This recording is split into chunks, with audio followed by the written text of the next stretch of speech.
너희 몸에서 돌같이 굳은 마음을 없애고 살갗처럼 부드러운 마음을 주며 너희에게 내 영을 두어 너희가 나의 모든 규례대로 행동하게 하겠다.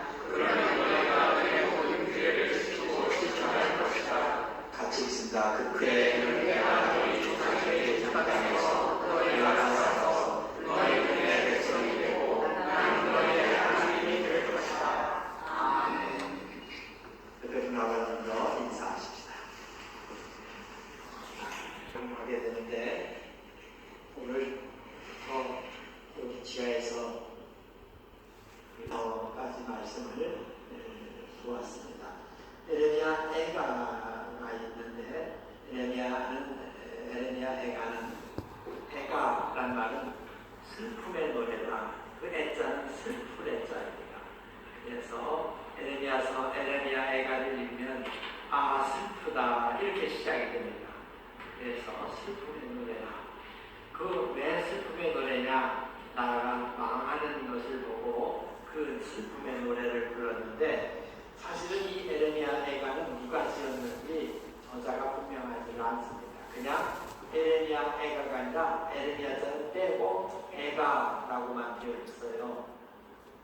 그런데 이게 70인역으로 번역을 하면서 이 애가를 누가 지었을까 이렇게 생각을 해보니까 이 나라가 망하는 모습을 보고 눈물을 흘리면서 이렇게 슬픈 노래를 부를 수 있는 예언자는 아무도 에레미야밖에 없을 것이다.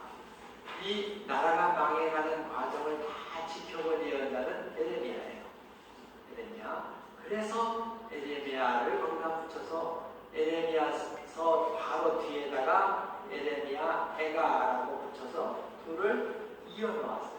그러나 히브리 성경에서는 그 위치가 다르게 되어 있습니다. 그래서 이 애가는 다르게 보는데 우리가 보고 있는 그 책에도 에레미야하고 에레미야 애가를 붙여서 설명을 했는데 다음에 저는 따로 띄어서 설명을 하는 게 좋겠다 이렇게 싶어서 그 부분을 언급을 하지 않고 그냥 넘어가도록 그렇게 하겠습니다. 나중에 이제 에레미야 애가는 다시 언급할 때가 있을 것이다. 오늘 오랜만에 제가 AI를 이용해서 제가 강의를 쫙 준비를 하고 AI에다가 집어넣어서 이거 PPT로 만들어 와라 그렇게 했더니 그 PPT로 만드는 거예요. 그렇게 하고 그 내용을 이제 중간중간 편집을 해서 수정은 제가 했습니다. 심판, 회복, 재창조 이런 것들이 이 에스겔서에 나오는 키워드다 이렇게 우리가 볼 수 있겠습니다. 넘어가 보겠습니다. 이 바벨론 포로기의 큰 흐름을 보면 아까 그 그림이 여기 또 나오는데 1차 바벨론 포로로 1차, 2차, 3차 세 번에 걸쳐서 바벨론의 포로로 잡혀가게 돼요. 그래서 이스라엘 백성들이 바벨론 포로가 되는데 첫 번째 포로는 여호야김이라고 하는 하도 제가 반복을 했기 때문에 여호야김 시드기야 이제 이해되시죠? 그 부분 이거 굉장히 반복을 해서 저도 여러분들에게 강조하면서 이게 분명하게 졌어요. 여호아하스, 여호야긴, 시드기야 이렇게 왕이 이어져 간다. 근데 여호야김 왕 때에 여호야김 왕은 포로로 잡혀가지는 않았어요. 않았고 이 1차 포로 때 주전 605년에 바벨론의 느부갓네살 왕이 유대 귀족 청년들 여기 다른 표현에는 엘리트 청년들을 잡아갔다. 근데 그때 잡혀간 대표적인 인물이 누구냐면 다니엘과 그 세 친구들이다. 이렇게 보는 관점도 있습니다. 그래서 제가 귀족 청년들 다니엘 이렇게 엘리트 젊은이들을 청년들을 중심으로 해서 소수의 귀족들만 포로로 잡아간 것이 주전 605년입니다.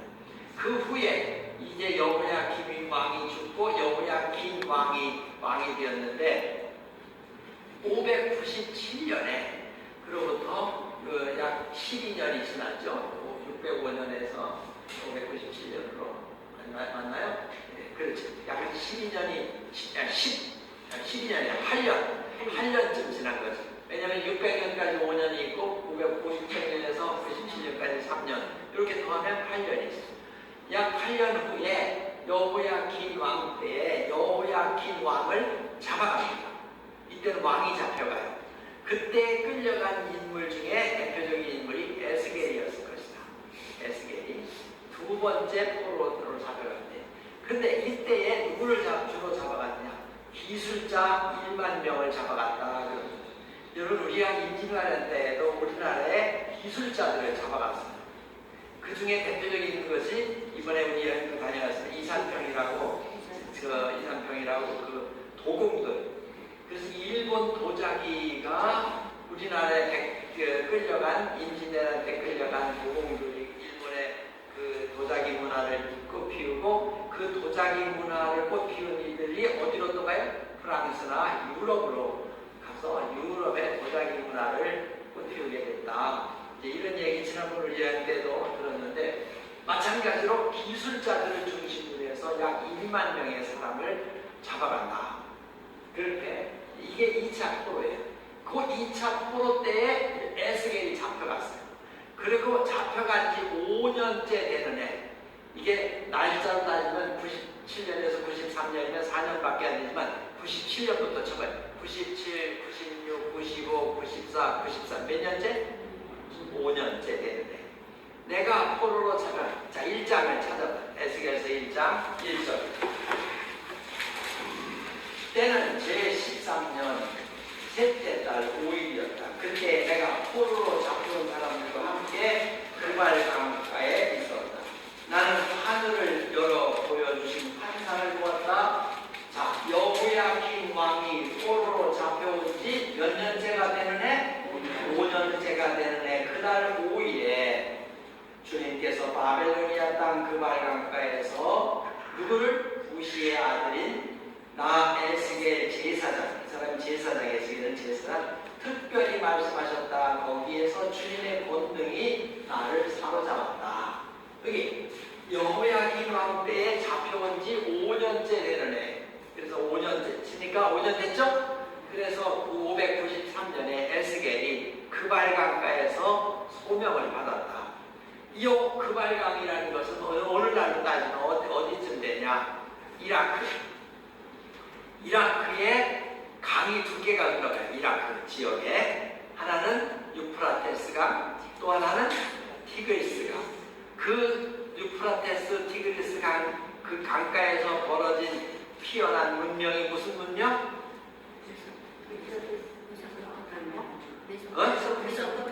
메소포타미아 문명? 맞아요? 네, 그래요. 아닌 것 같아요? 확실해요? 아무튼 그 문명, 바벨론 문명, 메소포타미아 문명. 바로 그발강이라는 것은 바로 그 강가에 유프라테스 강, 티그리스 강이 흘러가는 그 강의 지류.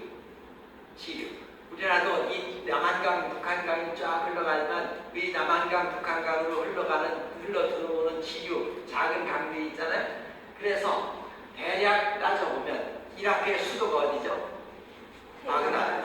바그다드 동남쪽으로, 남쪽으로 약 140km 정도 떨어져 있는 유적지가 있는데 그 유적지가 바로 이 그발강가의 유적지다. 이렇게 이제 이야기를 하기도 합니다. 이라크라고 하는 걸 이해하시면 돼요. 그래서 여러분 우리나라에 저 여행을 가는데 이제 여행을 제가 또 가겠나 싶지만 꼭 제가 가보고 싶은 우리 성도님 이런 유적들, 창세기에 나오는 유적들을 볼 수가 있는 그런 지역이라고 우리가 말할 수 있을 거예요. 그런데 바로 그발강가에서 부름을 받고 그렇게 하고 3차 포로로 간 것은 587년에서 586년. 이게 나라가 망한 시기. 이때 왕은 시드기야 왕이에요. 당시의 왕이었던 시드기야 왕이 잡혀가는데 어떻게? 잡혀가면서 마지막으로 자기 아들들을 죽이는, 처형하는 모습을 보고 그 다음에 어떻게 해요? 눈을 뽑아버렸어요. 그렇게 해서 시드기야를 끌고 갑니다. 그러니까 왕으로서 바벨론 포로로 끌려가는 두 왕은 여호야킨, 시드기야, 이 두 왕이에요. 그렇게 해서 587년, 586년 요간에 예루살렘이 멸망을 하게 되고 성전이 파괴되고 나라가 완전히 망하고 백성들은 포로로 잡혀가게 됩니다.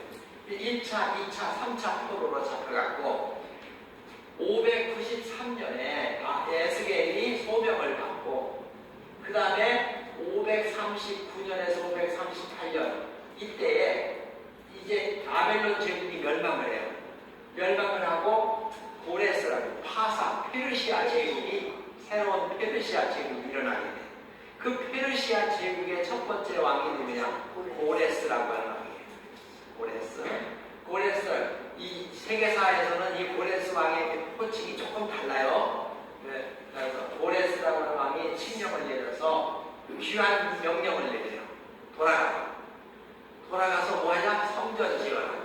그렇게 해서 이스라엘 백성들이 귀향을 하게 되는데 돌아오게 되는데 이때도 한 번에 돌아오지 않고 1차 귀환, 2차 귀환, 3차 귀환 이렇게 해서 돌아오게 되는 그런 얘기. 이렇게 해서 포로기는 단순히 정치적인 패배가 아니라 이스라엘 땅을 빼앗겼어요. 성전이 무너졌어요. 이스라엘 왕조가 무너졌어요.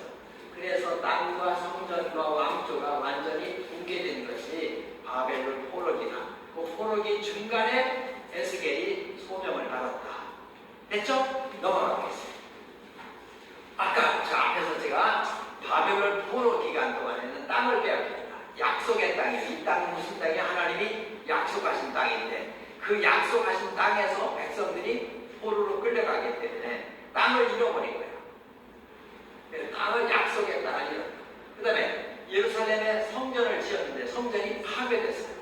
그래서 하나님의 임재를 하나님이 함께 계신다고 하는 임재의 상징인 예루살렘 성전이 무너져 버린 거예요. 그 다음에 또 하나 하나님이 처음에는 세우지 말라고 했지만 그 다음에 다시 세워주라고 해서 다윗 왕조가 형성되었는데 그 다윗 왕조가 결국은 망하게 됩니다. 다윗에게 약속했죠. 네가 하나님의 언약을 잘 지키면 네 자손이 오래도록 왕위가 계승될 것이다. 그랬는데 다윗 왕조가 무너져 버린 거예요. 그런데 이 다윗 왕조의 원래 오래 되겠다고 하는 약속이 이제 무너져 버려요. 깨져버린 거예요. 그래서 땅이 빼앗겼죠. 약속의 땅. 하나님의 임재의 상징인 성전이 무너졌죠. 다윗 왕조가 무너졌죠. 그러면 여기서 이제 우리가 질문이 생겨요. 왜 망했을까? 그렇죠. 에스겔에서는 두 개의 질문에 대한 답이에요. 자, 바벨론의 포로로 잡혀갔어요. 포로로 잡혀가서 여러분들이 다 포로로 잡혀온 바벨론의 포로로 잡혀온 이스라엘 백성이라고 생각해보세요. 여기 왜 우리가 왜 여기까지 잡혀왔을까? 왜 우리나라는 왜 망했을까? 그런 생각이 들까요? 안 들까요? 전혀 안 드는 표정이에요. 뭔 생각을 해? 망했으면 그만이지 뭐 그런 표정이신 거야. 그 다음에 또 하나 질문이 있다면 언제 돌아갈까? 우리는 언제 돌아갈 수 있을까? 그게 두 가지 질문이에요. 에스겔에서는 이 대답을 분명하게 가르쳐주는 거예요. 바벨론 포로로 잡혀온 이스라엘 백성들이 가지고 있었던 이 질문, 왜 망했을까? 하나님이 무능하실까? 제가 글자 하나 틀렸어요. 왜 망하였는 가에 물음표까지 쳐야 되는데 뭐 빠뜨렸어요. 그러니까 제가 이게 틀렸어도 여러분은 다 이해하시죠? 하였는 가 물음표. 왜 망했을까?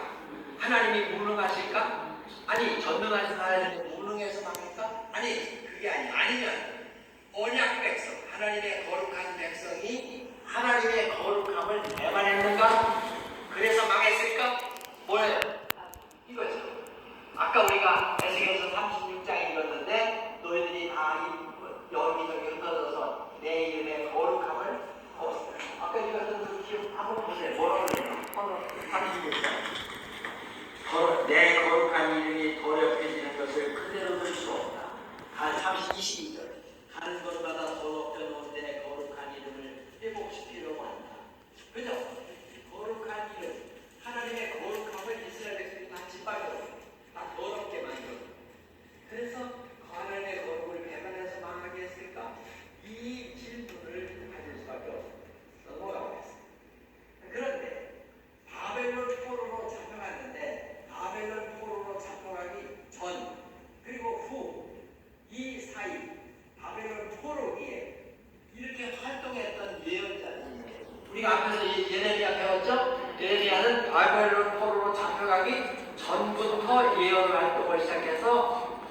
잡혀가는 걸 다 보았어요.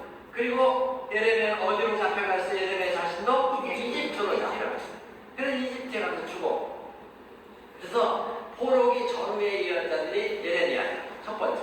그래서 예루살렘 멸망 전 주전 627년에서 나라가 망한 게 586년, 587년이에요. 그리고 예레미야가 죽은 것은 583년. 나라가 망하고 바벨론에 이집트에 끌려가서 거기서 아마 또 죽었을 것이다. 이런. 그 다음에 포로기 동안에 활동했던 예언자가 에스겔 언제쯤? 아까 593년에 593년에 부름을 받고 571년 그러면 500 몇 년에 돌아오게 됐대요. 538년 돌아오기 그 사이에 활동하고 바벨론 그 사이에 거기서 활동했었다. 이렇게 우리가 보는 거예요. 그 다음에 또 한 사람이 있는데 제2 이사야였어요. 제2 이사야. 이사야서 지난번에 제1 이사야만 이제 보고 제2 이사야에서는 언급을 제가 하지 않았는데 바로 포로발 주전 550년에서 538년에 돌아온 해죠. 돌아오기 시작하네. 그래서 두 번째 이사야가 활동했고 그 다음에 돌아와서 이스라엘 백성들이 한 일이 뭐라고 했어요? 아까 고레스 왕이 돌아가서 뭐지라고? 성전지라고. 그 성전 짓는 일에 활동했던 예언자가 학개하고 스가랴예요. 그래서 이 나라가 망한 시기에는 에스겔과 제2 이사야가 활동을 했고 나라가 망하기 전에 예레미야가 있고 돌아와서는 학개하고 스가랴 예언자가 돌아온 이후에 활동했다. 그래서 오늘 우리가 보는 것은 에스겔을 보려고 한다. 그렇죠? 그런데 바로 에스겔은 예루살렘이 아니라 포로지. 포로로 잡혀간 그 땅, 그게 포로지라고 표현했어요. 포로로 잡혀간 땅에서 예루살렘의 멸망과 회복을 해석한 거예요. 에스겔이 바벨론 포로로 잡혀가고 난 뒤에 나라가 망했죠. 그죠? 네. 나라가 망한 것은 바벨론 포로로 잡혀간 이후에 망한 거예요. 그러니까 바벨론 포로로 잡혀갔을 때에도 나라는 기울어져 가고 있는데 이러다가 다 망한다. 왜 망하게 되었는가? 우리가 왜 바벨론 포로로 잡혀오게 되었는가? 이런 것들에 대해서 예언하고 나라가 망했다는 소식도 그 포로지에서 들었어요. 그리고 이 포로들에게 뭘 예언해요? 너희들은 우리는 이제 돌아갈 수 있습니다. 여러분 우리는 돌아갈 수 있습니다. 언제 돌아갈 수 있느냐? 성전이 깨끗해지면. 그리고 왜 망했을까? 성전이 더럽혀졌습니다. 아까 그 표현을 뭐라고 했어요? 하나님의 거룩한 이름이 더럽혀졌다. 그 하나님의 거룩한 이름이 더럽혀졌다는 것을 가장 잘 보여주는 게 성전이 더럽혀졌다. 그러면 성전이 더럽혀지려고 하면 어떤 것이 성전을 더럽히는 일일까요? 우상숭배. 하나님의 성전 안에서 하나님을 경배하는 자리인데 거기 뭘 만들어놨어요? 우상을 만들어놨어요. 우상에게 절을 해. 어디서? 성전에서.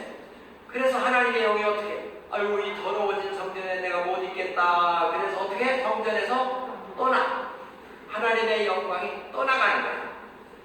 이게 에스겔서 8장에서 11장 사이에 하나님의 영광이 움직이는 거예요. 떠나가. 에스겔서 43장에 보면 이 하나님의 영광이 떠나갈 때 어디로 떠나요? 동쪽 문으로 떠나갔어요. 동쪽 문. 동쪽 문으로 나갔던 영이 하나님의 영광이 어디로 들어와? 43장. 찾아봐요. 43장. 무슨 눈으로 들어오시는지. 43장에 동쪽 문이라는 데가 나와야 안 나와요? 잘 안 보이죠? 글씨가 작아가지고. 저도 한참 찾아서 몇 절에 나와요? 동쪽 문으로 들어왔다. 11절? 맞나요? 1절에 나와요? 동쪽으로는 안 들어갔다? 동쪽으로는 안 들어갔다. 근데 하나님의 영이 어떻게 43장 몇 절에 나와요? 동쪽 문으로 들어오셨다. 지금 가진 여러분의 성경이 다른가 봐. 잘 못 찾겠어요? 4절이에요? 그렇죠. 4절이네. 그러자 주님께서 영광의 사여 동쪽으로 난 문을 지나 어디로 들어가셨다? 동쪽으로 난 문을 지나갔다는 말은 동쪽 문으로 들어갔다. 동쪽 문으로 들어가. 그죠? 그래서 하나님의 영광이 떠나갔다가 하나님의 영광이 돌아. 그래서 에스겔서는 하나님의 영이 어떻게 해요? 움직여. 예루살렘 성전에 하나님의 임재는 어떻게 하나님의 영이 성전 안에 머물러 있었어요. 그런데 에스겔이 환상을 보았는데 하나님의 영이 뭐가 달렸다고 했어요? 에스겔서 1장. 하나님의 영이 뭐가 달렸어? 하나님의 영 뭐가 달렸어? 자동차가 움직이려면 뭐가 있어야 돼? 하나님이 움직이려면 뭐가 있어야 돼? 야, 에스겔 예언자는 현대적이야. 바퀴를 달았어. 바퀴가 달려있어. 이야, 대단한 환상이에요. 이게 몇 년 전에? 593년. 주전 593년이면 지금도 몇 년 전? 2500년 전. 2600년 전에 하나님이 바퀴 달렸어. 하나님이. 야, 그때 자동차가 없었을 거야. 그죠? 아마도 제일 그때 움직이는 것 중에 제일 잘 움직이는 게 뭐였을까? 마차는 뭐가 달렸어요? 바퀴가 달렸어요. 그때 사셨더랬어요, 거기서.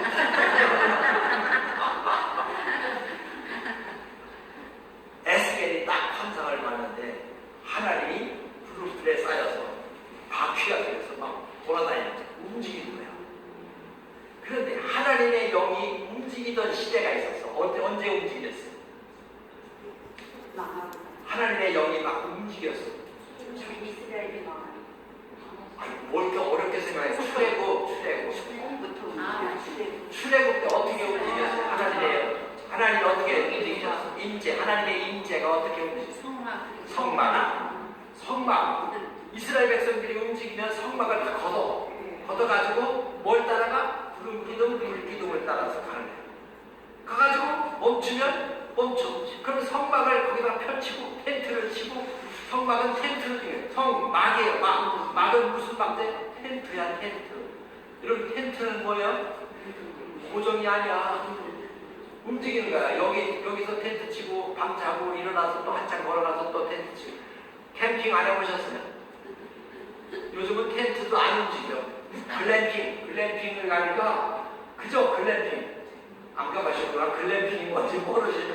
지금 다 텐트 화려하게 호텔같이 텐트 쳐놓고 하루 저녁에 50만원, 어디 저 강원도 200만원 받는 텐트도 있고. 글램핑이야. 그거 안 가봤어요? 저는 거기는 안 가봤어요.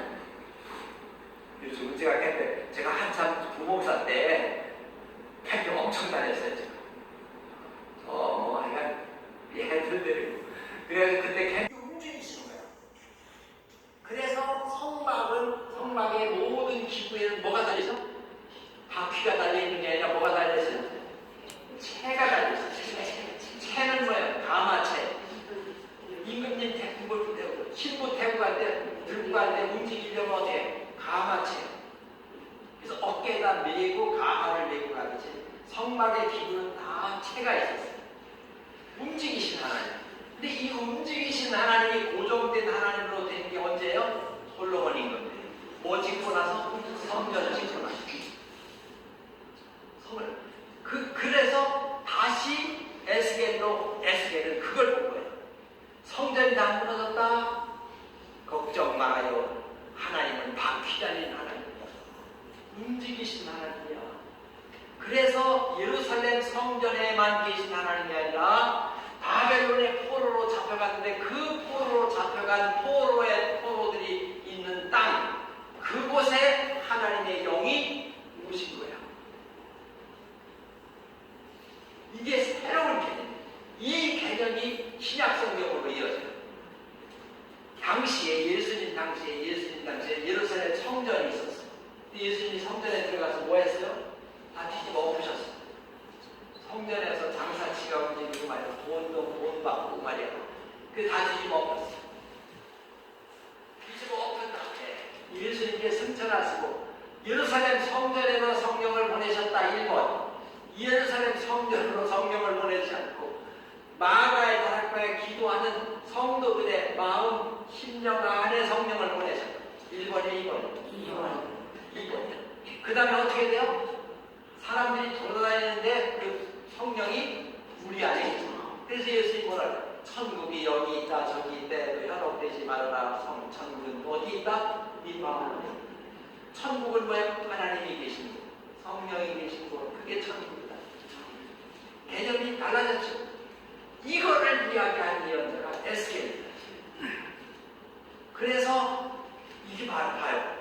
에스겔은 새로운 눈을 가지고 보자 세상을. 바벨론의 포로로 잡혔는데 다른 사람들이 다 절망하고 성전도 무너지고 나라도 망하고 땅도 빼앗기고 우리 다 망했다 절망하는데 에스겔은 새로운 눈을 보는 거야. 걱정하지 마세요. 여기 그래서 에레미야는 뭐래요? 그 포로로 잡혀간 땅에서 시집가고 장가고 아들 낳고 잘 살아라. 거기도 하나님이 계신다. 에스겔 하나님의 영 예루살렘 성전에 계시지 않고 우리 포로로 잡힌 이 땅 어디에? 마음 안에. 그래서 아까 읽은 36절에 어디에다 새 영을 새 마음, 새 영을 이 마음 안에서 부어주신다. 에스겔하고 에레미야 같은 연결되는 점이 있죠? 이거예요. 그래서 에스겔이 하나님의 영광, 심판, 나라가 망했는데 그 하나님이 하신 일이다. 심판은 당연한 것이다. 그렇지만 새 마음에 새 영을 부어 넣으셔서 새 창조가 이루어진다. 새 하늘과 새 땅이 이루어진다. 이걸 본 거예요. 그래서 에스겔에서 읽으면 신이 나. 그죠? 넘어가요. 포로기 예언의 공통 주제가 있어요. 포로 아까 에스겔, 에레미야, 에스겔에서 또 제2 이사야서 이런 포로기 때에 예언했던 예언자들의 첫 번째는 심판의 해석이에요. 하나님은 무능하신 하나님이 아니라 언약 백성의 죄와 우상 숭배에 대해서 공의의 하나님이에요. 공의, 의자로 빠졌네. 공의. 하나님이 그 이스라엘 백성들이 죄를 범하고 우상 숭배를 하니까 하나님이 심판을 내려서 치신 거예요. 그게 심판이라는 거예요. 하나님이 그냥 가만히 계신 게 아니라 하나님은 능력의 하나님으로 심판하십니다. 두 번째, 임재의 해석이에요. 아까 예루살렘 성전에 하나님이 계신 것이 아니라 새롭게 하나님의 성전이 무너져도 하나님의 주권과 영광은 사라지지 않고 포로로 잡혀간 이스라엘 백성들의 마음 안에 임재하신 하나님. 공동체. 포로기는 포로로 나라가 망해서 왔어. 그런데 나라가 망했다고 끝이 아니라 새로운 공동체를 이룬다. 그 새로운 공동체에 보여준 대표적인 예가 뭐냐? 에스겔을 하나님께서 에스겔서 37장 골짜기로 시체들이 널려있는 골짜기로 데리고 가셨어요. 그 에스겔아 이 골짜기에 뼈들이 살아나겠느냐? 1번 살아납니다. 2번 살아나지 않습니다. 3번 주님만이 아십니다. 뭐가 답이에요? 주님만이 아십니다. 그러니까 여러분도 잘 모르겠거든. 주님만이 아십니다. 영어로 God knows. 하나님만 아십니다. 하나님만 아십니다. 에스겔은 참 현명한 분이에요. 그죠? 하나님만 아십니다. 이 루하, 이 성령에게 하나님의 영에게 명해서 이 뼈들로 들어가라. 그렇게 외치랍니다. 그랬더니 이 뼈들이 막 살아났어요. 그래서 뭐가 됐다고? 군대가 됐다. 군대는 뭘까요? 군대. 힘이 있어. 또 군대는 뭐가 있어요? 질서가 있어. 명령에 의해서 움직이고 그런 여러 가지 뜻이 있지만 더 중요한 것은 뭐냐? 새로운 공동체가 이루어진다. 너가 죽어있는 많은 뼈들이 살아있는 군대가 된다. 새로운 공동체, 정화와 새 창조의 그런 기간이 이루어지는 그게 포로기다. 그러니까 포로로 잡혀왔다고 해도 그건 아무 물면이 아니라 의미가 있는 시간이다. 그 다음에 온 나라. 그래서 여기 이제 이 에스겔서 25장부터 32장까지 쭉 이집트, 암몬, 모압 여러 주변 국가들인데 그 주변 국가들을 다 하나님이 심판하시는 내용이 나와요. 그 한 가지로 말하면 주변의 모든 열방, 모든 나라도 다 하나님의 통치 안에 있다. 그걸 보여주고 있다.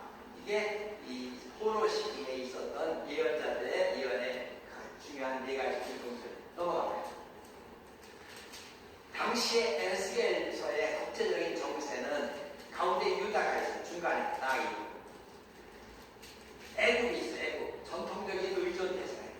그래서 에레미야도 결국은 이집트를 끌려갔죠. 이집트 강대국이 남쪽에 있어요. 그 다음에 저 북쪽으로는 아수르 제국이 있다가 바벨론 제국이 있다가 그다음에 뭐가 페르시아 제국이 나와. 그 다음에 로마 제국, 헬라 제국, 그리스 제국이죠. 그 다음에 로마 제국 이렇게 내려오겠죠. 유다는 백성들은 뭐라 했냐? 이집트가 강대국인 것 같으면 이집트를 쫓아가서 도와주세요 하고 보겠습니다. 이 바벨론이 조금 신흥 국가로 권력에 힘이 있는 것 같으면 바벨론에 붙어. 그런데 에스겔이나 에레미야는 뭐라 그래요? 그렇게 강대국을 의지하지 말라. 뭐만 의지해라? 하나님만 찾아봐라.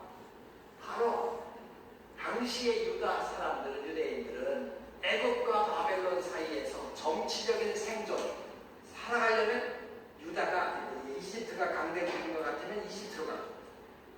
바벨론이 강대국인 전쟁에 승리한 그리고 이게 정치적인 생존이에요. 오늘날도 마찬가지예요. 러시아가 있고 뭐 중국이 있고 일본이 있고 우리나라 있고 미국이 있고 어디에 기대서 우리가 살아야 생존할 수 있을까? 이게 눈치 보죠. 뭐 어쩔 수 없죠. 아무튼 그런데 당시의 예언자들은 하나님을 의지하라 나가는 쪽으로 예언하게 됐다. 그런 국제적인 정세. 넘어갑니다.